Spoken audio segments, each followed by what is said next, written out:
Mesdames, Messieurs, très heureuse de vous retrouver pour cette nouvelle édition de SOS Parents.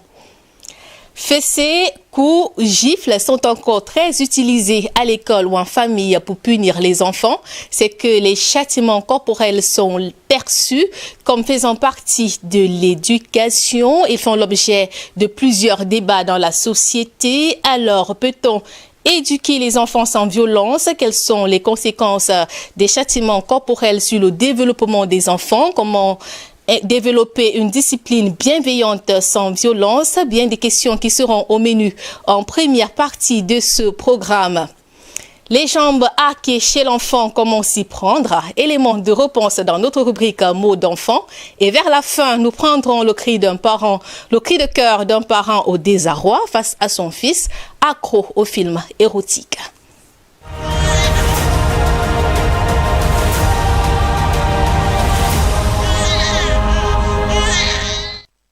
Vous faites bien de choisir DBS Télévision. L'émission, c'est SOS Parents tous les mercredis à 21h. Frapper les enfants pour les éduquer. La méthode est très ancienne dans notre société avec des justifications culturelles nombreuses, notamment l'apprentissage, le respect des aînés. La liste n'est pas exhaustive. Doit-on bannir le bâton de l'éducation des enfants? Pour répondre à cette question, je m'en vais recevoir notre premier invité, Monsieur Ile Goumla. Il est psychologue. Bonsoir, Monsieur Ile Goumla. Bonsoir Adi Poto et bonsoir à vos nombreux téléspectateurs et téléspectatrices. Vous allez bien, Monsieur Goumla? Assez bien, il faut l'avouer. D'entrée de jeu, qu'est-ce qui rentre dans châtiment corporel? Vous l'avez très bien mentionné. Quand vous dites châtiment corporel, on voit le fouet, on voit la bastonnade, on voit les gifles, on voit des violences, des sévices faits au corps, en fait. Châtiment corporel, ça veut dire que c'est un acte qui est posé pour affliger le corps. Pour dire au corps, j'en ai marre de toi, il faut que je te démontre que j'en ai marre de toi. Et que tu dois t'abaisser, te rabaisser pour écouter ce que moi j'ai à te dire. En quoi c'est mauvais pour la santé psychique de l'enfant? D'emblée, vous avez aussi noté ça au début, il y a un relent culturel profond devant lequel il est compliqué de se situer. Parce qu'il est souvent dit, l'enfant ne comprend bien que quand il y a le fouet. Un peu comme si le fouet est l'élément magique qui permet à ce que l'apprentissage se fait de manière saine chez l'enfant. J'écoutais encore une émission sur une chaîne où justement un médecin évoquait en quoi son père, justement, dans sa vie, avait pris l'apprentissage, à travers l'apprentissage, le piano, comme justement la résolution. Derrière ça, il y a un acte simple. En fait, le parent veut revivre ce qu'il n'a pas pu vivre avec son père et veut continuer à maintenir la distorsion qui existe entre lui et son père, entre lui et ses enfants. Ça fait que sa fille, qui est aujourd'hui médecin, malheureusement, a dû en payer le prix. Le prix de ce qu'on appelle d'une transmission d'un comportement d'une génération à une autre, mais elle a payé le prix. Certes, au plan du piano, elle s'y connaît, mais à quel prix? Il a fallu tout un ramas, en fait, comment on dit ça, une destitution en fait de la famille. La famille a été brisée dans le couple. Il fallait que l'un des deux se tasse. Ça veut dire, soit la mère veut venir au secours de l'enfant, et alors le père va briser le schéma de la mère, le schéma qui est aussi en lien avec son histoire à elle. Son histoire à elle, c'est sa vie. Sa mère a grandement souffert pour avoir 100 francs, pour avoir 10 francs, pour avoir 25. Donc, il fallait que dans son couple, elle réussisse à trouver la paix. Quitte à, elle réussit à trouver la paix. Et pour avoir cette paix, il était mieux que devant le père, devant son mari, elle chute, elle baisse, et que le mari prenne le dessus. Non pas forcément qu'il est le plus fort, mais parce que ça rentrait dans son schéma familial à elle. Et dans le schéma familial de l'homme, du mari notamment, il était aussi question qu'il prenne cette posture-là. Parce que son père avait été hyper violent pour qu'il soit l'homme fort, l'homme dur, que la société voit et admire. Donc, volontairement, involontairement, inconsciemment, chacun des deux mettait des schémas dont les enfants ne comprennent pas les enjeux, ce qui se passe, mais malheureusement, les enfants écopent. Donc, quel est le relent psychique de ça? Nécessairement, on voit dans le développement de l'enfant, dans sa croissance, dans sa maturation, il y a une transmission qui ne va pas s'opérer. Il y a un lien au niveau de la confiance en l'autre, notamment c'est une fille. Quel type de confiance elle va développer vis-à-vis de l'homme, vis-à-vis du mâle, vis-à-vis du masculin? Là, on a le droit de se poser un certain nombre de questions. Si ça avait été un jeune garçon, quel est le rapport face à l'autorité qu'il aurait construit? Parce que le père, symboliquement, est l'autorité. À côté de l'autorité, il y a aussi ce qu'on appelle en psychologie le tiers séparateur. Ça veut dire, c'est lui qui coupe le cordon ombilical entre la mère et l'enfant. C'est lui qui vient au milieu dire, chacun restez chacun de votre côté. Et moi, je peux vous rassembler. Parce que ça peut être que la relation fusionnelle, elle va permettre d'être assez parce que le père viendra jouer ce rôle-là. Donc, ce sont les nœuds sur lesquels on va bien s'interroger pour savoir l'enfant, face à ces sévices, face à cela, comment est-ce qu'il va réagir, quelle disposition il va prendre, parce que j'anticipe, mais peut-être la suite va peut-être d'y arriver à davantage, c'est les relents se portent sur ce qu'on appelle le clivage. Parce que intérieurement, psychiquement, émotionnellement, on demande à l'enfant de se cliver. Ça veut dire un peu comme si vous prenez de la viande avec un couteau, vous contraignez la viande à se couper en parties et vous dites à la viande d'être le même morceau. Ça se voit souvent, vous verrez ça, mais de manière très subtile. Il faut être hyper vigilant pour observer ça. Généralement, lorsque la mère rentre du marché, quand la mère rentre avec les gâteaux, les beignets, la bouillie, waouh, l'enfant, quand il voit la mère, il est déjà dans un état de fantasme agréable, gratifiant. Waouh, je sais que si je couvre, j'aurai mon premier gâteau avant les autres. Donc, il est en plein état émotionnel extraordinaire. Il sait que quand il va voir maman, oh, il est ému. Mais qu'elle a, hé, c'est quoi? Pas laisser les gens, hein, c'est comment? Parle-moi de ça, si. Mais elle ne se rend pas compte de la violence qui vient de se dérouler en un temps de 2 secondes. Elle ne se rend pas compte. Parce que c'est un acte tellement banal, tellement anodin. Mais elle ne voit pas la violence qu'elle va demander à l'enfant de devoir juguler ça en une fraction de seconde. Ouais, tu mon bébé, non, viens, ouais, tu mon bébé, non.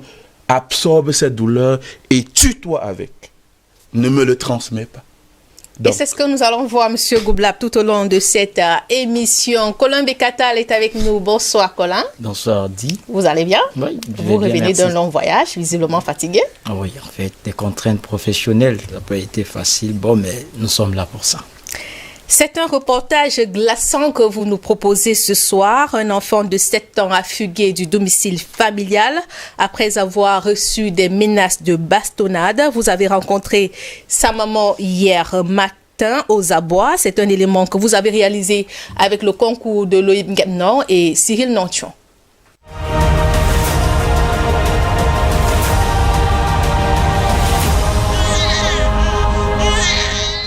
La valeur des règles dans l'éducation d'un enfant n'est plus à démontrer. Une génération dispensée de la discipline ne serait qu'une société constituée de fous. Il reste sur ce point à négocier le juste équilibre. Dans un contexte marqué par tant de frustration et où la violence est banalisée, nombreux sont des enfants qui endurent la maltraitance, la plupart du temps dissimulée sous des vernis de correction. Les lois contre le mauvais traitement des enfants au fil des ans ont été élaborées, mais dans la pratique, elles ne peuvent absolument pas protéger les enfants. L'urgence est de s'y pencher tant les conséquences sont souvent bien graves. Il n'est pas ici question seulement de ceux d'ailleurs, mais surtout de ceux d'ici. Ces tout petits apprennent très vite sur des actions qui frisent la menace, réagissent en conséquence. C'est le cas de l'enfant Essa Mama Léopold Désiré, âgé d'à peine 7 ans, résidant à Douala, qui sous la menace entre guillemets d'une correction, a trouvé refuge dans la rue et reste introuvable depuis le 27 décembre 2020.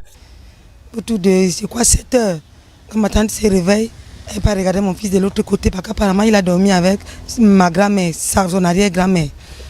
Il demande, donc il regarde l'enfant, elle constate que l'enfant a pissé. Elle réveille donc l'enfant, relève-toi, viens ici. Tant moi là-bas au salon, l'enfant est descendu du lit, torse nu, c'est rien qu'avec le slip. Elle entre maintenant dans la chambre pour pouvoir porter l'habit, parce qu'elle avait le pagne lancé, l'habituel. Quand elle reçoit, elle voit que l'enfant n'est plus là. Donc, même disait qu'elle s'apprêtait à lui taper, c'est pas trop à punir. L'enfant a eu peur et l'enfant l'enfant s'est échappé de la maison. Le bambin aura tiré leçon à ses dépens de l'acharnement contre lui de son oncle pour ce qui est assimilable à une pécadille. De la nourriture, parce qu'il a coupé un peu le poisson de son frère. Elle dit que même quand il demande à l'un de ses enfants, il dit que papa a coupé la nourriture, coupé un peu le poisson de machin de birdie. C'est pour ça on voulait me tuer l'enfant. Serait-il traumatisé? Au médecin d'établir le diagnostic, il reste vrai à la lumière de ce que révèle sa mère que la moindre attitude et sévérité le pousse à la porte. Mais c'est un enfant qui a un peu peur. Oui, quand il se sent un peu menacé, comme il avait reçu un traumatisme de mon petit frère, son oncle qui l'avait sauvagement battu, oui, sauvagement. Donc du coup, depuis ce jour-là, quand tu dis que tu veux le taper et qu'il voit en toi la frayeur, donc du coup, il s'échappe. C'est le lieu de reconsidérer le rôle des parents vis-à-vis des enfants qui ne sont ni des jouets, ni des fardeaux dont on peut se débarrasser. En réalité, nombreux sont des oncles et autres tuteurs bienveillants qui se sont bien occupés de ces enfants dont ils ne sont pas des géniteurs. Et du cas du petit Issama, il en ressort que confier l'encadrement de son enfant à un autre peut être source de la maltraitance que va subir cet enfant.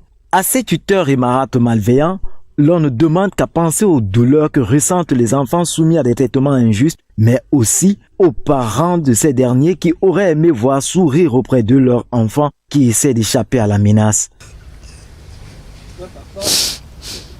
Papa, pardon, là où tu te trouves, n'aie pas peur, papa, je suis là. Là où tu te trouves, mon père, pardon, viens, papa, viens. Papa, donne mon nom. Dis que je m'appelle Nina, dis que tu habites à Niala, entrée école Grand Bam. Papa, pardon, dis, même à Barcelone, dis que tu habites à Barcelone, tel au Barcelone. Papa, il t'en supplie. Peu importe là où tu te trouves, n'aie pas peur, papa, viens seulement, on t'attend. Les enfants sont un don divin qui ont besoin de discipline et surtout de beaucoup d'amour.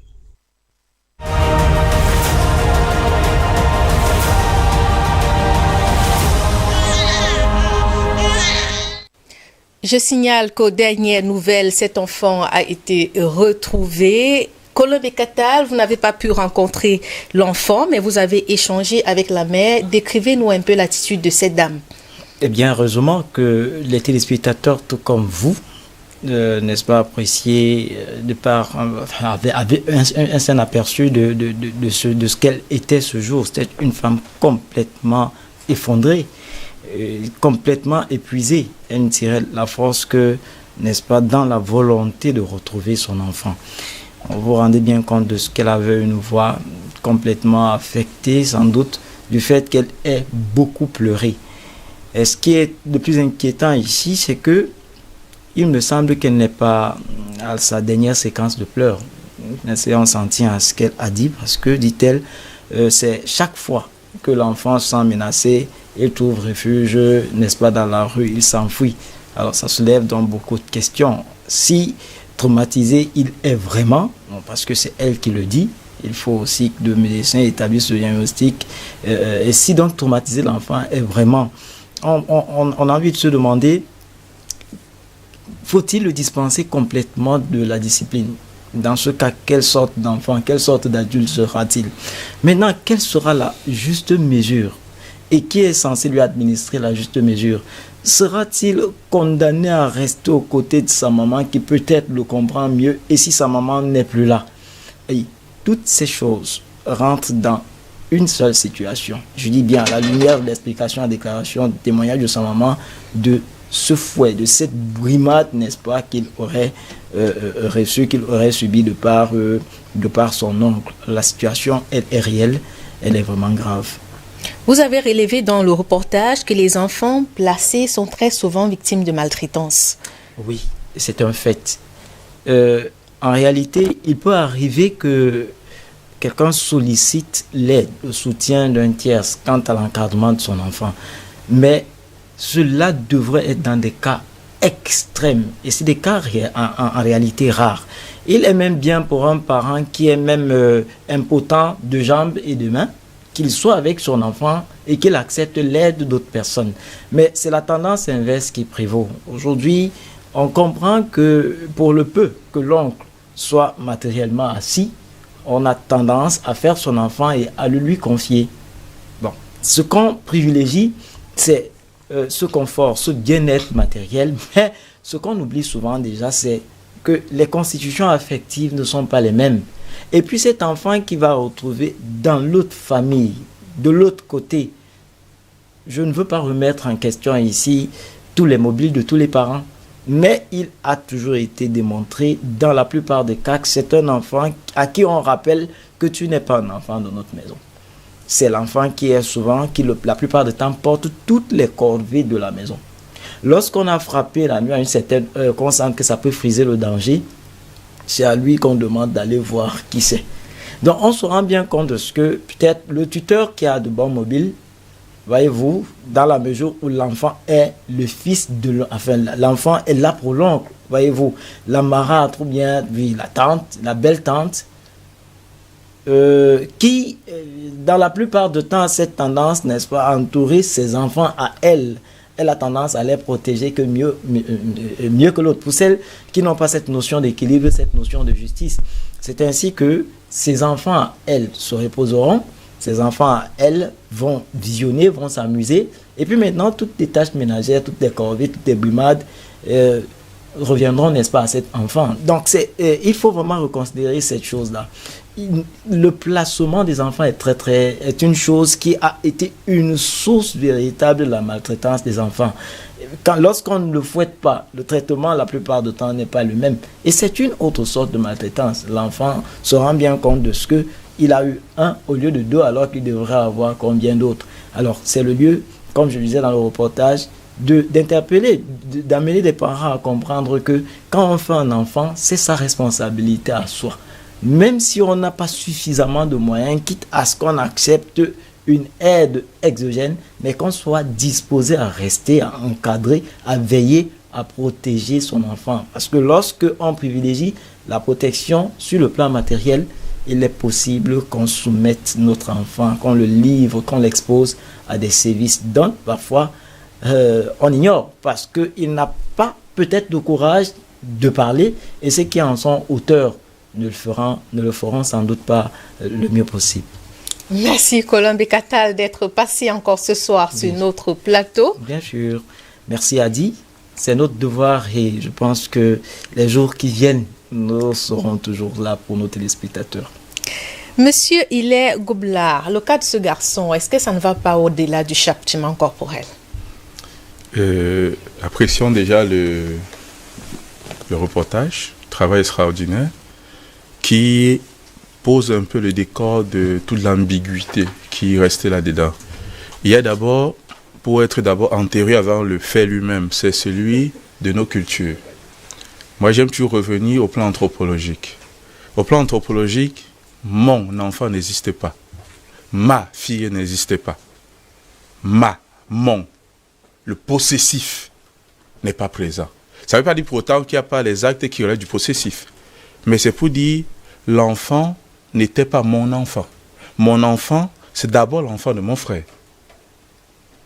D'abord de mon frère. De ma soeur. C'est ma soeur qui a les droits sur mon enfant. Maintenant, malheureusement, ou heureusement, ou de manière ambiguë, je dis souvent, nous sommes dans une posture hybride dans laquelle on a du mal à se reconnaître si on est vraiment soi, ou vraiment l'autre, ou vraiment un tiers qu'on ne connaît pas. Ça veut dire alors cette première ambiguïté qu'il faut clarifier. La deuxième chose, c'est quel est le rapport que cette dame tisse avec son conjoint pour qu'on en arrive à cette situation de placement. Forcément, on va résumer en disant la quête du bien-être quotidien, de l'argent. Certes, c'est vrai. Mais généralement, ce n'est pas ça le vrai nœud. Certes, la quête de l'argent, on a besoin de chercher dans tous les jours. On a besoin d'améliorer sa situation de vie tous les jours. On en a besoin. Mais, généralement, mon constat est que généralement, on prend ça pour un prétexte, en fait. On se sert de ça comme prétexte pour masquer, en fait, nos angoisses à nous. Suis-je à même, moi, de me lancer dans la vie, dans la situation qui est mienne? On est parfois pris entre eux. Je suis conscient que, où dans la série je me trouve, la prise en charge d'un enfant va être délicate. Mais comme la nature veut que je veux aussi avoir mon enfant, qu'est-ce que je fais? Deuxième ambiguïté, il faut clarifier. Maintenant, l'enfant vit avec son arrière-grand-mère. La question aussi, c'est comment le placement a été effectué. Ça a été fait comme on dit. Bon, tu vas aller chez tantine, hein, tu vas aller chez grand-mère. C'est résumé comme ça. Mais qu'est-ce qu'on transfère à l'enfant dans ce parcours-là? Ah, d'ici 2 mois, tu iras chez grand-mère. Tu sais que grand-mère a 4 enfants. Tel est un peu comme ça, tel est un peu comme ça. Donc, tu vas y aller, après être sage, après beaucoup observer, après avancer. Regarde beaucoup, constate beaucoup. Il est vrai que ça ne sera pas toujours comme avec maman, c'est. Il est vrai que tu ne vas pas forcément toujours disposer, tu ne vas pas avoir toujours ceci. Mais tu vas aller dans un autre cas où tu es appelé à apprendre. Et écoute beaucoup. Parle peu, mais écoute beaucoup. Donc en fait, il y a toutes ces ambiguïtés qui se greffent l'une à l'autre, comme un escalier, un pas à l'autre, qui se mélangent dans tout ça. Et l'enfant, lui, vous dit, d'après dans la bouche de sa mère, c'est... Et la mère le dit, il a été violemment battu par son oncle. Je crois qu'il a à peine quel âge? 4, 5 ans? 7 ans. 7 ans, c'est l'âge où on commence à se poser des questions sur qui suis-je? Qui est mon père? Avec qui je dois marcher? Pourquoi lui? Ce qu'il me dit, est-il vrai? Où on commence à remettre en cause. En fait, c'est le premier état de la puberté qu'on parle de la crise d'adolescence. C'est la première phase. La deuxième phase va arriver avec la puberté. La puberté qui est exaucée, la puberté qui est déjà présente. Mais là, elle émerge. C'est la première phase là-bas. Donc, dans cette première phase, il y a un bémol fort qui se greffe. Où on a violemment tapé sur l'enfant. Donc, chaque fois qu'on évoque quelque chose qui rentre dans le cadre du châtiment, entre aller vers l'inconnu, qui risque de me pourrir la vie, et rester subir ça, pardon, l'inconnu plus agréable. Parce que l'enfant se lance dans un inconnu, où cet inconnu n'est pas capable de vous dire comment on fait pour payer le pain. Il n'est pas capable de vous le dire. Il n'est pas capable de vous dire où il doit dormir. Il n'est pas capable de dire ce qu'il va porter. Il n'est pas capable de vous dire... Donc, il n'a pas de réponse dans l'inconnu dans lequel il se lance. Monsieur Ngouble, elle s'est dit que comme sa mère le pense, cet enfant est vraiment traumatisé? Mais il a tous les indices. Il a tous les indicateurs d'un traumatisme profond. Il est dans une posture a priori, mais d'après les éléments, on appelle ça l'impression clinique qui en ressort. Cet enfant est traumatisé.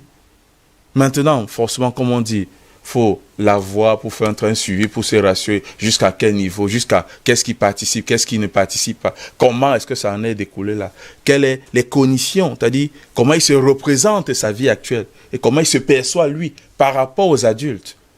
Donc, situons tout ça, mais véritablement, la famille, et peut-être ça revient dans un sujet sur lequel j'ai souvent un peu du mal, avec le mot la famille.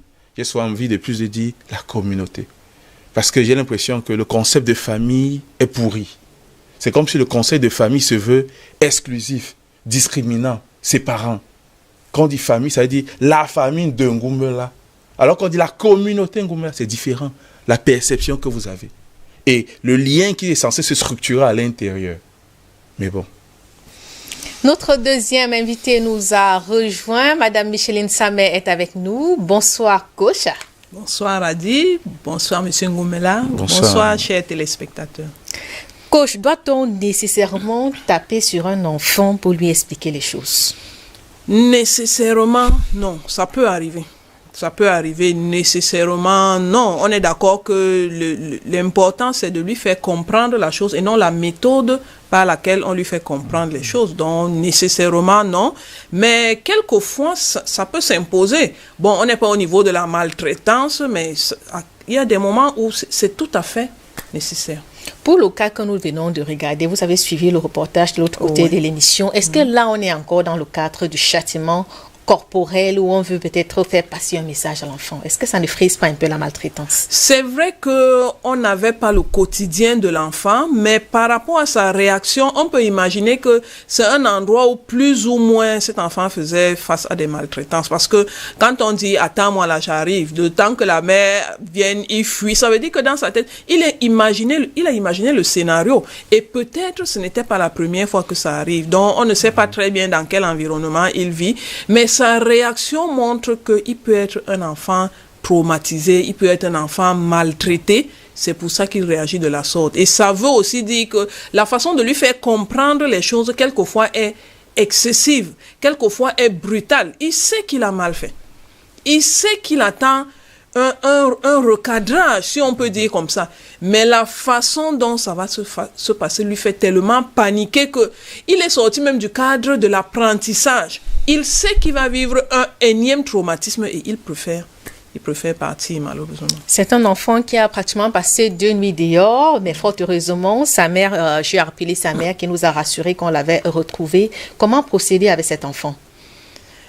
Disons que les parents doivent se remettre en question, en fait, les éducateurs, parce que, à ce que j'ai cru comprendre, ce n'est pas les parents de l'enfant directement qui l'élevaient. Ça, c'est un premier tort. Parce que l'enfant est instinctivement lié à ses parents. Ça veut dire que il y a certains messages qui passent plus quand c'est le père de l'enfant qui le lui dit ou quand c'est la mère qui le lui dit. Nous sommes tout à fait d'accord qu'on n'est pas dans un monde idéal et il peut arriver que l'enfant se retrouve élevé ou éduqué, parce que c'est pas pareil, par d'autres personnes. Il faut donc que ces personnes aient une certaine maturité pour comprendre que c'est humain pour un enfant de faire des erreurs. Si vous avez un enfant qui ne fait jamais rien, il y a un problème. C'est ça qui fait qu'il est enfant. Donc, si quand l'enfant commet une erreur, vous en faites un problème d'état, vous prenez un gros bâton, vous brandissez ça sur lui, je vous assure que même si vous ne l'avez pas frappé avec ce bâton, vous l'avez tué déjà. Il y a quelque chose que vous avez tué en lui, parce que l'enfant est instinctivement porté vers son père ou son tuteur. C'est lui son protecteur, c'est lui son idéal. Quand maintenant il se sent menacé par la personne qui devait être son idéal, il perd tous ses repères. Il lui reste à fuir. Bon, heureusement, là, l'enfant est revenu. Certains enfants, avec l'actualité que nous tous nous connaissons, il aurait pu ne pas revenir. Donc, qu'est-ce que le parent doit faire? Il doit être assez mature pour comprendre que c'est humain que l'enfant fasse des erreurs. Et que lui, son but, c'est de recadrer, de baliser la vie des enfants. Ce n'est pas à l'amener à ne plus faire des erreurs, parce que nous-mêmes, les adultes, nous faisons des erreurs. Donc, il faut que le parent soit assez conscient de ça. Deuxième chose, il faut que le parent connaisse son enfant. Il y a certains enfants, quand ils se demandent que toi, si quand je vais t'attraper, l'enfant a tellement peur qu'il se range tout seul. Il y a certains enfants, il faut fouetter un peu. Il y a d'autres, il faut aller un peu plus loin. Est-ce que le parent a connu son enfant pour voir? Est-ce qu'il avait besoin de cette menace suprême? Si vraiment l'enfant a fui, mesdames, messieurs, je ne sais pas. Si l'enfant a fui, c'est pour dire que votre punition était excessive par rapport à cet enfant. Peut-être, il y a certains enfants qui auraient supporté ça. Mais est-ce que vous avez assez connu votre enfant pour être sûr qu'il aurait pu supporter ce degré de punition? Si l'enfant a fui, ça veut dire que vous n'avez pas très bien dosé. Donc, remettez-vous en question. La bonne nouvelle, c'est que ça peut s'arranger. Vous pouvez avoir des accompagnements personnalisés. Ça peut vraiment s'arranger. Monsieur Goumlab, quel suivi doit-on apporter à cet enfant dorénavant? Est-ce qu'il faut bannir totalement le bâton? Bannir le bâton. Je ne sais pas quel type de société on aura. Parce que je crois que le rôle aussi de l'armée, c'est de rappeler aussi que le bâton est présent. Le rôle de la police, c'est pour rappeler que le bâton est présent. Et même le BI, pour dire le bâton est là. Donc, vous faites, mais on vous guette. En fait, pour être un peu plus sérieux, on ne peut pas bannir le bâton. Mais, et Coach Samuel a très bien évoqué, il ne faut pas que ce soit nécessairement.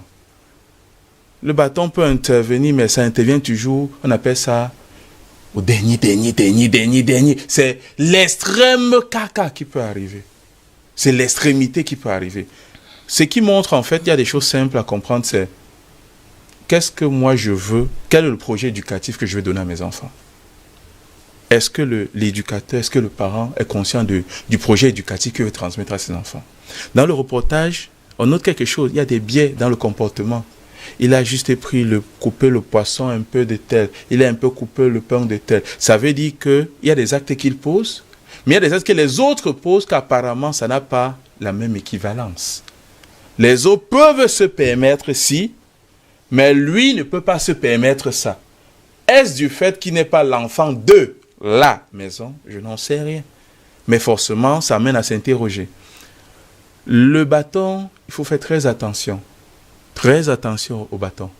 Vous allez voir des enfants, quand vous les tapez, il est là devant vous comme s'il était le bois. Allez-y. Il est là comme vous sec. Il y a une dame dernièrement qui m'évoquait quelque chose avec son fils, son premier-né. Il doit avoir 11 ans, il dit, avec lui, si tu veux taper, il est devant toi comme ça, comme le poteau planté, vas-y, cogne autant que tu veux. Mais là, elle s'est retenue, elle dit, mais qu'est-ce qui se passe avec lui? Et elle a recherché qu'est-ce qui lui fait peur? Et ce qui lui fait peur, c'est des choses très simples pour vous. Va dormir.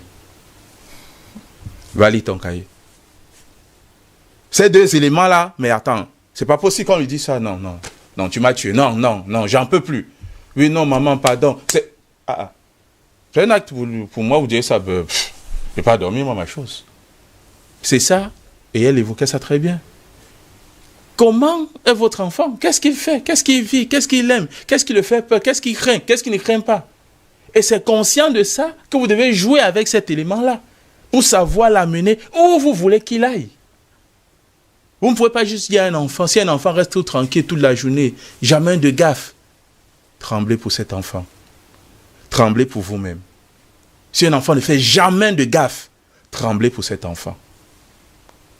C'est le droit d'un enfant de jouer, de casser des choses. C'est son droit.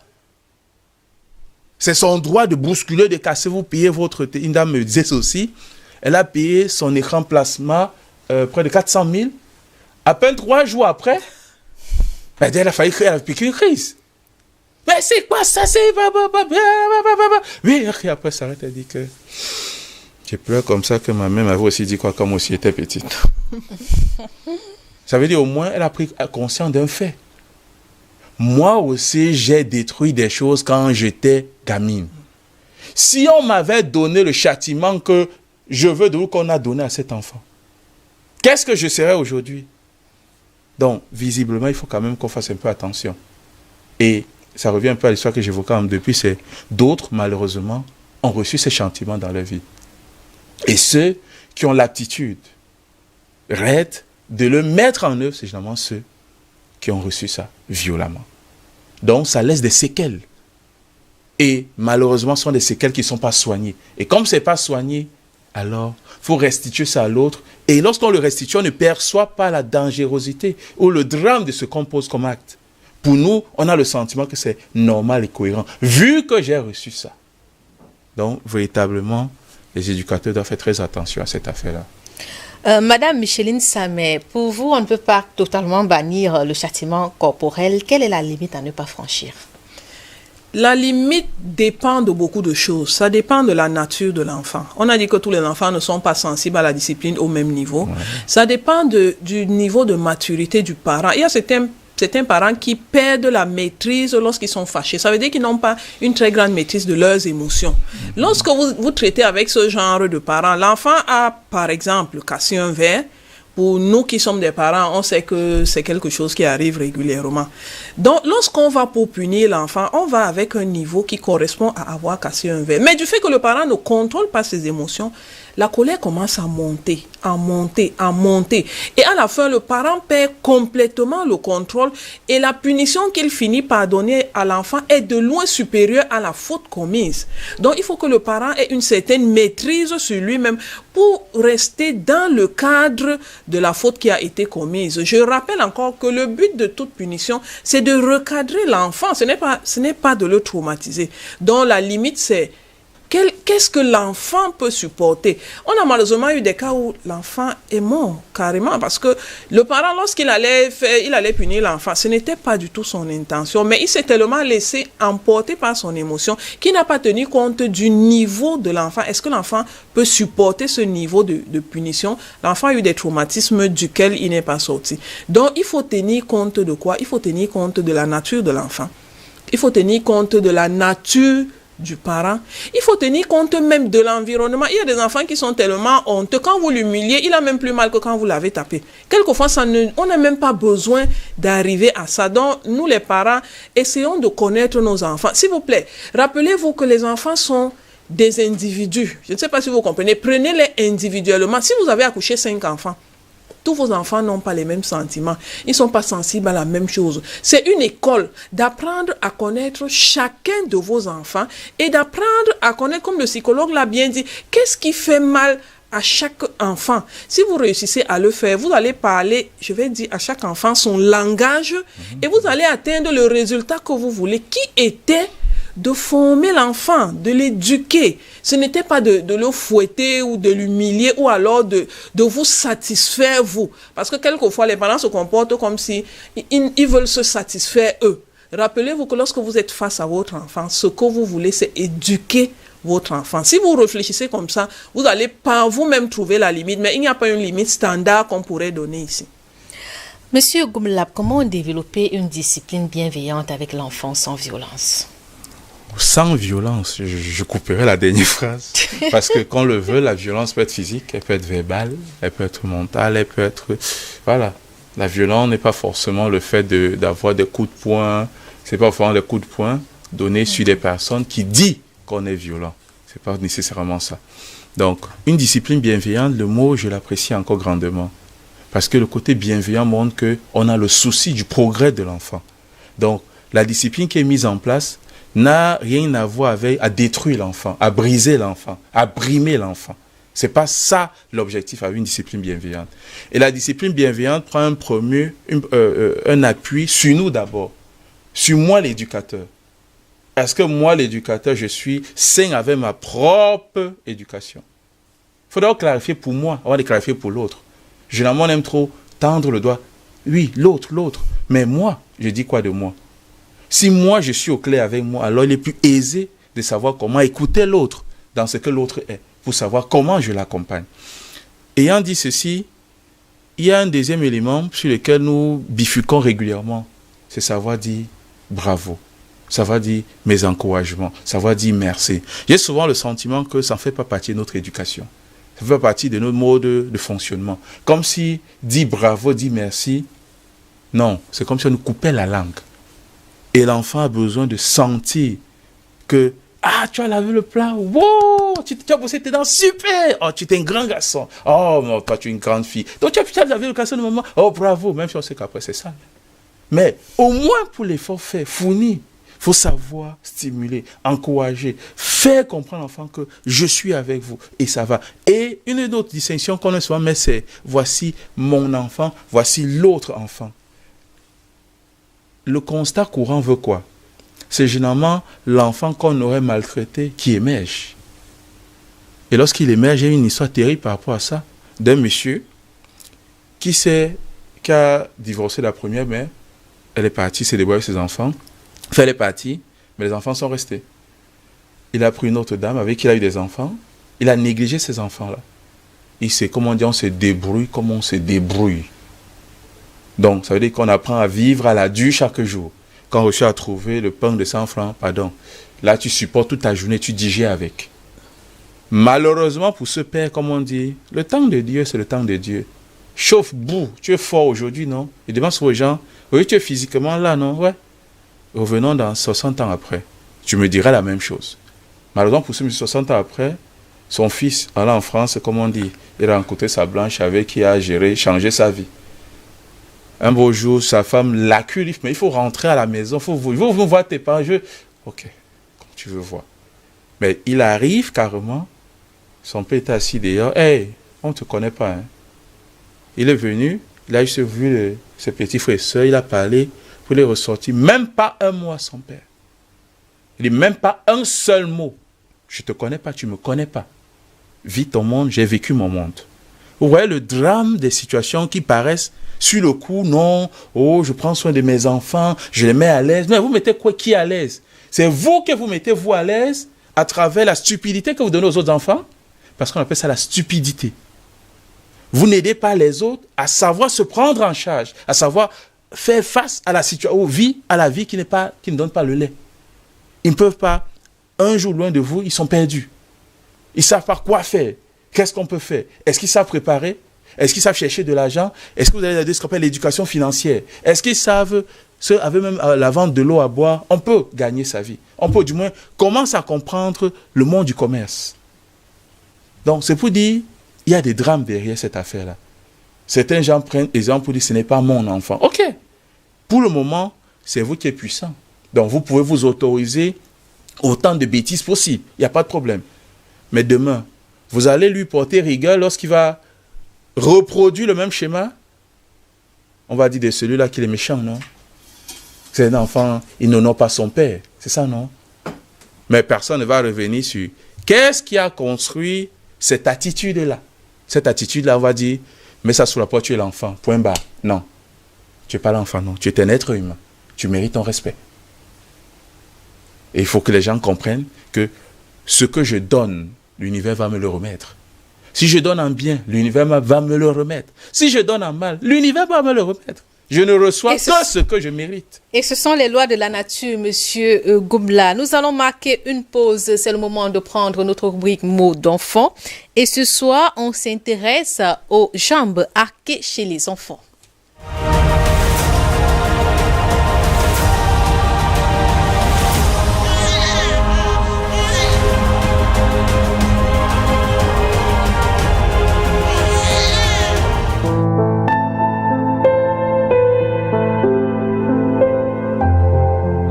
Ça dépend, ce sont des pathologies, on appelle ça les malpositions des pieds. Ils peuvent être, comme on dit, courbés, arqués. On appelle ça les pieds varum, c'est-à-dire c'est rond. Ou bien ils peuvent entrer en forme disque, on appelle les pieds vagum, c'est là, comme ça. C'est avant à l'intérieur. Voilà, à l'époque, nous très jeunes, on appelait ça, quand tu as les pieds comme ça, on dit que tu es mabongo. Voilà, d'autres les pieds comme ça, il a fait en forme de roue. Je vois, c'est chez un enfant. Ça peut être une maladie, ça peut être un rachitisme, par déficit de vitamine D chez l'enfant. C'est un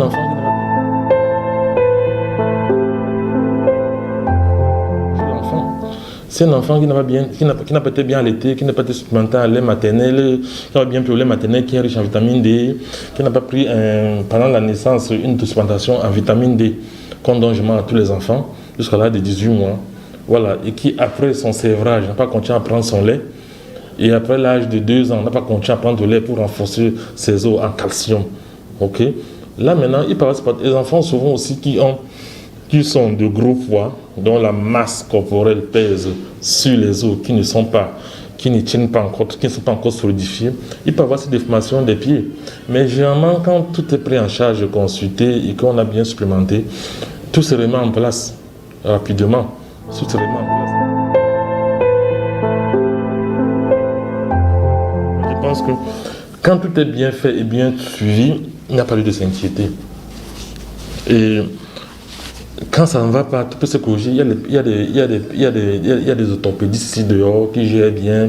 C'est ma position des jambes. Quand après tout ça fait, ils savent comment ils vont gérer. Après ça fait tous les examens complémentaires de radiographie des membres inférieurs pour voir est-ce qu'il a besoin de faire placer tel à terre ou bien placer tel plâtre pour redresser, ou bien on dit ça va se remettre ça. Dépend que tout ça, ça peut se corriger quand tout est bien. Quand on a vite diagnostiqué, on a vite fait la prise en charge.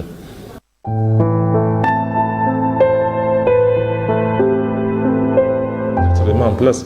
Ici, c'est un rachitisme, c'est-à-dire qu'un déficit en vitamine D, voilà, un déficit en vitamine D qui a beaucoup rachitisme chez l'enfant, ça se corrige, ça se soigne à l'hôpital. On vient, on le consulte, on voit, on pose le diagnostic de telle ou telle pathologie et on gère ça.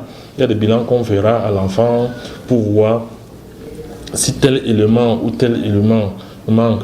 On pourrait faire un bilan ionique, on va dire peut-être la calcémie, la magnésémie, et faire certains examens pour voir est-ce que santé de calcium est bien, est-ce que l'enfant s'y prend bien son lait, est-ce qu'il a vraiment plus le lait, est-ce qu'il fait bien sa diversification, est-ce qu'il est bien alimenté. En fonction de ça, maintenant, on saura pouvoir corriger et remettre les choses en place. Et ne pas attendre au quartier, aller faire les massages au quartier traditionnel et tout ça, parce que généralement c'est ça, il y a envoyé pas tant de masse au quartier. Or, celui qui masse au quartier n'a pas l'expertise du médecin, qui va voir et demander que fais-moi telle chose, fais-moi tel examen, bon, ça veut voir. Et c'est vraiment ça, d'éviter vraiment d'aller commencer à faire des massages par rapport au quartier, que de venir à l'hôpital pour qu'on fasse le suivi et voir vraiment ce qu'il faut faire pour corriger ça. Bon, il y a bien qu'il y a des villages qui n'ont pas accès, des parents qui n'ont pas accès à tous ces hôpitaux, avec tous ces spécialistes. Ils ont les masters traditionnels là, qui arrive à les gérer. Je ne sais pas, mais il faut gérer, il faut se manquer ça, mais après il faut voir, est-ce que en faisant ça, quand il a géré tout ça, est-ce que tout sera aligné? Vous allez voir, certains vont gérer l'autre, après vous allez voir un enfant, une jambe est plus longue que l'autre, et une jambe est plus longue que l'autre, et puis il marche montant, il grimpe, il descend, vous voyez un peu. Voilà, donc c'est ça. J'aimerais qu'il faut venir à l'hôpital pour faire des examens, et on voit, et avant de penser à tout ça. Et s'il faut faire un massage, il y a les kinésithérapeutes qui sont là, formés pour ça, pour gérer ça. Il y a qui sont là pour gérer ça. Il y a bien qu'il y a aussi les kinésithérapeutes traditionnels qui gèrent aussi ça. Mais ils ne gèrent pas ça avec leur esprit qui a été formé pour ça. Peut-être là-bas, ce plan traditionnel, on ne sait pas des fils en père. Le père faisait, son enfant le suivait, l'enfant suit, il a vu, il a aussi en père. Quand c'est comme ça, il faisait comme ça. Mais nous, là, sur le plan médical, la médecine moderne, ici, là, on dit, on gère à l'hôpital et puis on voit comment ça se passe.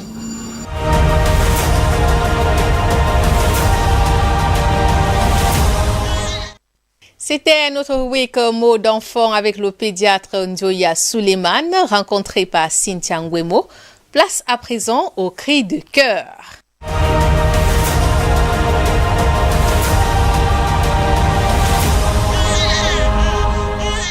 Ce soir, c'est un parent bouleversé qui nous a écrit. Je vais tout de suite vous lire sa correspondance. Bonsoir Adi, bonsoir aux invités sur le plateau. Je suis Madame Epo, mère de 4 enfants. Récemment, j'ai constaté que mon fils, le Benjamin, s'enfermait beaucoup dans la chambre et même en présence de son meilleur ami.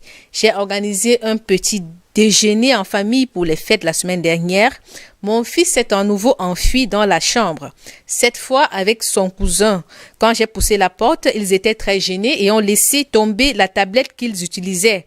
J'ai récupéré le mobile et regardé l'historique. C'est alors que j'ai découvert que mon petit garçon visionnait du porno. Très choquée, j'ai fait l'effort de me maîtriser pour ne pas faire une scène devant les invités.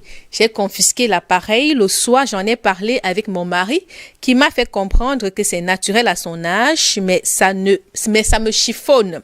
J'ai peur que ces images l'angoissent, le traumatisent. Dois-je en parler à ma sœur? Son fils est aussi impliqué.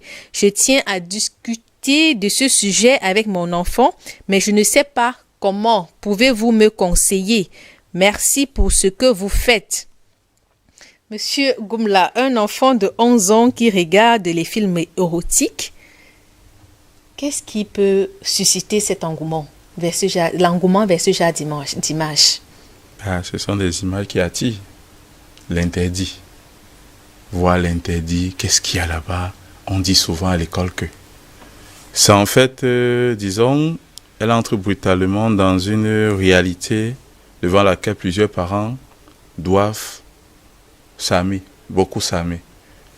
Malheureusement, dans nos contextes, l'éducation à la sexualité, on n'élève pas beaucoup, ou du moins, lorsqu'on en parle, on le parle sur le coup de la trivialité ou de l'amusement ou de beaucoup de la gêne. La sexualité n'est pas posée sur la table. On ne pose pas sur la table. Or, l'avantage de la sexualité, lorsqu'elle est posée sur la table, c'est qu'elle permet de tasser. Ce sont des réalités auxquelles l'enfant sera confronté, qu'il le veuille pas. Dans le cadre d'une étude qui avait été faite par nous c'était une association, Univers Psycho, il ressortait de ça, la vente des films, ça c'est à la rue, ça traîne dans la rue. C'est pas une affaire c'est pas caché. C'est là dehors, sur le net, c'est là, c'est disponible. Donc la question n'est pas de dire, il n'y a pas. La question n'est pas de dire, mettons sous la porte, laissons, on va voir peut-être demain, la nature va venir faire les choses. Non.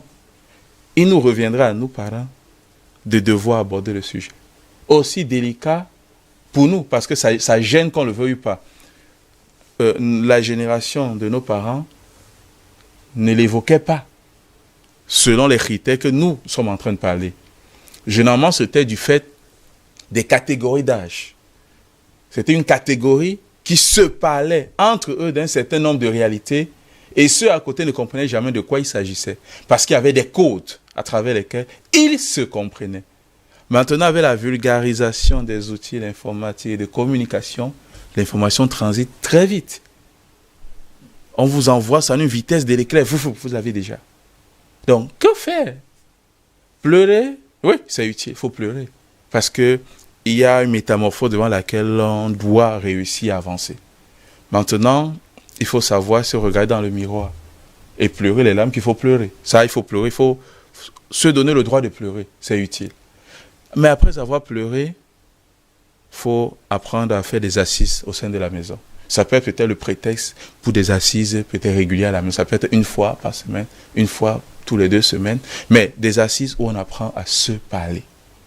On dit, ok, grand frère, il semble que Les choses que j'entends les petites ici dire, oh, tu as des choses, est-ce que tu peux m'aider à comprendre? Un grand frère. Le mot grand frère, pas qu'il est grand frère, mais grand frère veut dire, c'est un peu pour casser la mesure. Pour y comprendre que tu ne peux pas venir le fusil pour le tirer, mais pour comprendre qu'est-ce qui se passe. Et qu'est-ce qu'il y a lieu de faire. Parce que une réponse ne peut être clairement dite qu'en comprenant justement qu'est-ce qui se passe ou qu'est-ce qui est arrivé. Comment on en est arrivé là. C'est ça la question. Comment on en est arrivé là. Si on ne sait pas comment on en est arrivé là, le dispositif ou la thérapeutique à mettre en place sera beaucoup ambigu, hanché. En fait, on va manquer de précision. Coach, un enfant de 11 ans qui développe déjà une addiction vers ce genre d'images, est-ce que cela pourrait avoir des conséquences sur sa vie sexuelle future? Oui, bien sûr, ça va de soi. Bon, il faut commencer par comprendre quand même que tout part de quelque chose qui est naturel. D'un instinct naturel, c'est l'instinct sexuel. C'est tout à fait normal et c'est cet instinct qui garantit la préservation de l'espèce humaine. Donc, de ce point de vue, c'est tout à fait normal qu'à un certain moment de la vie, qu'on ait un éveil sexuel. En réalité, si on ne l'a pas, on a un problème. Ça veut dire qu'on est stérile, on est improductif, en fait. Donc, que l'enfant commence à s'intéresser à ce qui a trait au sexe est tout à fait normal. En principe, vous, le parent, auriez dû prendre de l'avance et commencer à lui en parler, évidemment, au niveau qu'il peut comprendre, avec les mots qu'il peut comprendre. Mais vous auriez dû commencer à lui en parler avant même qu'il ne commence à le ressentir sur lui-même. Parce que lorsqu'il commence à ressentir ça, c'est quelque chose qui est nouveau et il ne sait pas forcément comment gérer. Ça, c'est la première chose. La deuxième chose, c'est que l'enfant est dans un environnement où justement le sexe, qui pour lui est quelque chose de particulier, tout autour de lui est banalisé. Ça a très bien été dit tout à l'heure. Dans les médias, on retrouve le sexe partout, à l'école, dans les blagues. Même lorsqu'il marche en route, les gens portent les tenues de plus en plus osées. Donc tout ça lui montre que le sexe n'est plus quelque chose de particulier. Et pourtant, mes amis, le sexe est particulier parce que c'est lui qui est le garant de la retransmission de la vie. Le sexe est important. Donc, si on n'apprend pas à l'enfant comment gérer cette partie de son corps ou cette partie de son existence, il se retrouve dans les dérives telles que la pornographie et autres. Donc, qu'est-ce qui peut faire ça? Généralement, c'est l'environnement de l'enfant. Il est dans un environnement où le sexe a été banalisé par les médias, à l'école, les causeries. Quelquefois, c'est regrettable, quelquefois, même les conversations des parents. Quel genre de musique vous mettez chez vous? Quand on parle des musiques qui font la promotion du bas-ventre, est-ce que vous-même vous êtes en train d'apprécier? Est-ce que vous êtes en train de rire? Implicitement, vous êtes en train de montrer à l'enfant que c'est ce qu'il faut faire. Mais maintenant, on parle d'un enfant. Ça veut dire qu'il n'a pas la maturité, il n'a pas la mesure des choses et très vite, lui, il tombe dans la pornographie. Évidemment, pour un enfant, au début, il ne se rend même pas compte que c'est mauvais puisque tout le monde le fait. J'ai une histoire amusante, c'est un enfant de 4-5 ans. Les parents, la maman a soupçonné qu'il y avait des adolescents dans la maison. La maman a soupçonné que les enfants regardaient les films pornographiques à la télé, dans la nuit. Alors, une nuit, elle s'est levée, elle est arrivée au salon.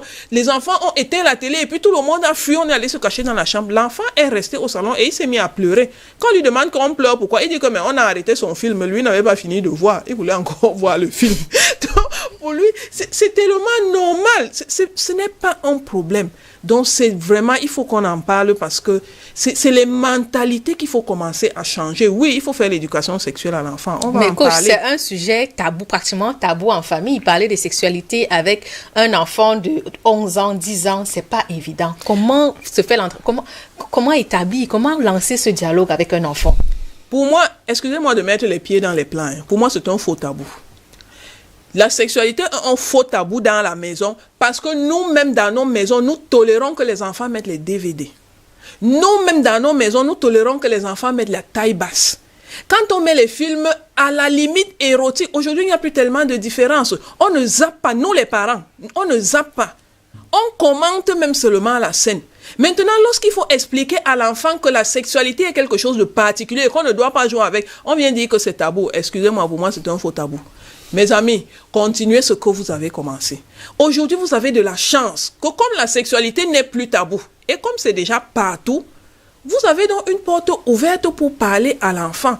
Malheureusement, pour parler à l'enfant, vous devez redevenir sérieux parce que votre but, c'est de lui montrer que la sexualité est normale lorsqu'elle est bien utilisée, lorsqu'elle reste dans les normes. Donc, à un moment, il faudra vous détacher un peu des histoires de caleçon pour montrer à l'enfant comment la sexualité devait être vécue.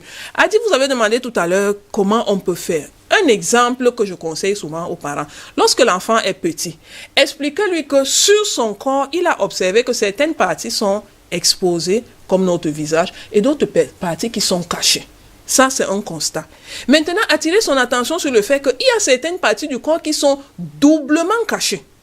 Lorsque ces parties du corps sont doublement cachées, ça veut dire que ces parties sont doublement importantes. Ce sont des parties très intimes qu'on ne devrait pas exposer, qu'on ne devrait pas toucher n'importe comment. Si c'est une jeune fille, expliquez-lui que quand on veut porter un habit, on met d'abord un soutien-gorge avant de mettre quelque chose dessus. C'est une porte ouverte pour montrer à l'enfant qu'il y a certaines parties de son corps qui sont des parties particulières. Maintenant, expliquez-lui que le sexe est normal. L'utilisation du sexe est tout à fait normale, mais il y a un temps pour ça, il y a un cadre pour ça.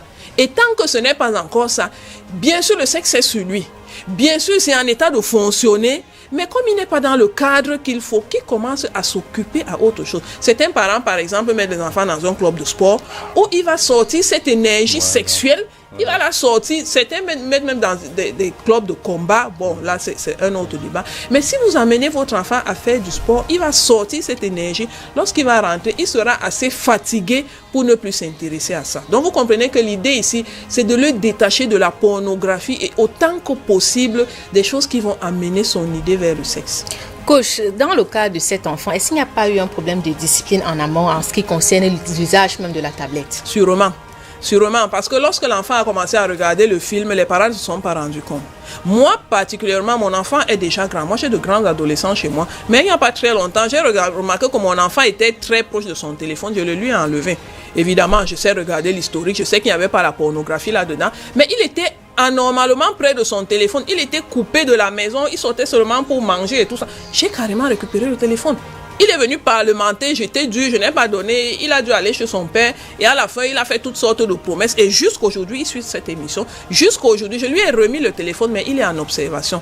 Donc, quelquefois, chers parents, et ouvrez un peu l'œil. Je sais que la vie est difficile, on est dehors pour chercher la subsistance et tout ça, mais je vous en prie, à quoi serviraient tous ces millions si la personne pour qui vous faites ça est devenue un bandit ou autre chose? Donc, le conseil que moi je donne souvent aux parents qui viennent en coaching chez moi, ça part d'un constat que j'ai fait. Beaucoup de parents sont faibles devant leurs enfants, s'il vous plaît.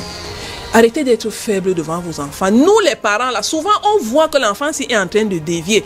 Non, il ne comprend pas, il va comprendre plus tard, je vais lui parler, ainsi de suite. À certains moments, mes amis, sévissaient. Je suis très contente d'entendre que cette dame a pris des mesures conservatoires parce qu'elle a récupéré le téléphone. Lorsque vous avez récupéré le téléphone, c'est très bien. Maintenant, trouvez un moment seul à seul avec votre enfant. Expliquez-lui les tenants et les aboutissants dans le langage qu'il peut comprendre. Et puis, à un autre moment, remettez-lui le téléphone. Mettez-le à laisser, testez-le. Testez-le pour voir est-ce qu'il commence déjà à comprendre. Si vous le faites petit à petit, s'il sait que vous avez l'œil sur lui, même si vraiment ça ne s'arrête pas, il va se contrôler un peu. Et généralement, lorsque l'enfant grandit, je vous assure qu'il vous remercie. Il va vous dire plus tard qu'il avait justement besoin de quelqu'un qui va le cadrer, qui va le baliser. Et le fait d'avoir intervenu ce jour-là a fait aujourd'hui, il est devenu le responsable que vous aimez et que vous appréciez. Monsieur Goumla, juste en quelques secondes, comment encadrer cet enfant pour éviter qu'il récidive? Oh, la fameuse question du récidive. On peut pas, le risque zéro n'existant pas, la mère a déjà bien commencé, elle a récupéré le téléphone. La deuxième chose appréciable, elle en a parlé avec son compagnon, ce qui est fabuleux. Maintenant, la troisième chose, c'est maintenant comment se rencontrer dans un face-à-face avec l'enfant. Et apprendre, en fait, moi j'en viens, tu as l'idée de la table ronde. Il faut que ça donne le prétexte à la famille de se retrouver. La famille a besoin de se retrouver. Et parler du sexe, ça n'a pas forcément besoin de prendre les objets sexuels déposés sur la table. La question peut être, le père peut introduire. Vous savez comment j'ai rencontré votre mère? Alors vous savez, on était... Enfin, donc papa, on se tasse. On apprend à devenir humain devant les enfants. Ce n'est pas pour autant dire qu'on devient l'ami de l'enfant. Il dit, je ne serai jamais l'ami de mes enfants. Je ne serai jamais leur ami. Je ne suis pas leur ami. Je suis leur père. Je ne suis pas leur ami. faut faire la distinction entre les deux. Mais il faut savoir comment collaborer avec eux pour comprendre que on peut les écouter, on peut entendre leurs doléances, on peut voir à nos niveaux qu'est-ce qu'il y a lieu de faire pour les accompagner. Parce que, et ça, coach Samedi le dit souvent, il faut le faire pour amener l'enfant à être meilleur que ce qu'il est aujourd'hui. Et le sexe, c'est un des éléments parmi tant d'autres. Le sexe est naturel. Le sexe est normal. Le sexe, ça fait partie de la vie. Mais ce sexe doit être encadré. Et l'enfant, il vous dira souvent tout non, tu sais comment on fait pour acheter l'enfant, tu sais comment l'enfant vit au monde, tu sais comment Lily était en fait, tu sais. Non, mais lui, il ne sait rien en fait.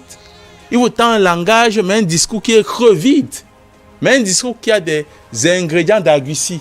C'est-à-dire que des faux arguments. Lui, il ne sait rien. C'est à vous de lui faire comprendre petit à petit. La vie va t'amener à mieux comprendre le sexe. Pour le moment, tu n'es pas disposé à l'utiliser comme il te veut, comme tu sais. Parce que quoi? Parce que le sexe, si tu t'accouples avec une jeune fille, la probabilité que vous ayez un enfant, ok. Peux-tu te prendre en charge? Peux-tu gérer cet enfant? Peux-tu gérer cette fille? Peux-tu alors, pour le moment, prépare ta vie. Prépare ta vie pour que demain, quand tu seras à même de gérer tous ces éléments, tu iras chercher femme. Celle-là ne fuit pas. Comme disait un vieux en face de chez moi, il disait ça à son fils, la femme ne fuit pas. Quand tu t'es bien préparé et que tu viens, même si tu as 60 ans, tu trouveras femme. Et c'est compris, Monsieur Goumla. Vous aussi, à la maison, vous pouvez nous écrire pour nous faire part des difficultés que vous rencontrez avec vos enfants. Et nos experts ici sur le plateau se feront le plaisir de déchiffrer, ce qui pourra à coup sûr vous aider à mieux gérer. C'est sur ce que nous mettons un terme à cette édition. Au nom de toute la grande équipe qui s'est mobilisée, on avait Georgette Jimdo à la réalisation, Nicolas Olomotia, il était à la console audio, Dalé Bias à la caméra, Cyril Nantion, il a assuré la post-production de tous les éléments diffusés dans ce numéro. Chérifa, elle s'est occupée de notre maquillage. Merci de nous avoir suivis. Passez d'agréables en compagnie de nos programmes. À la semaine prochaine, c'est prêt à Dieu.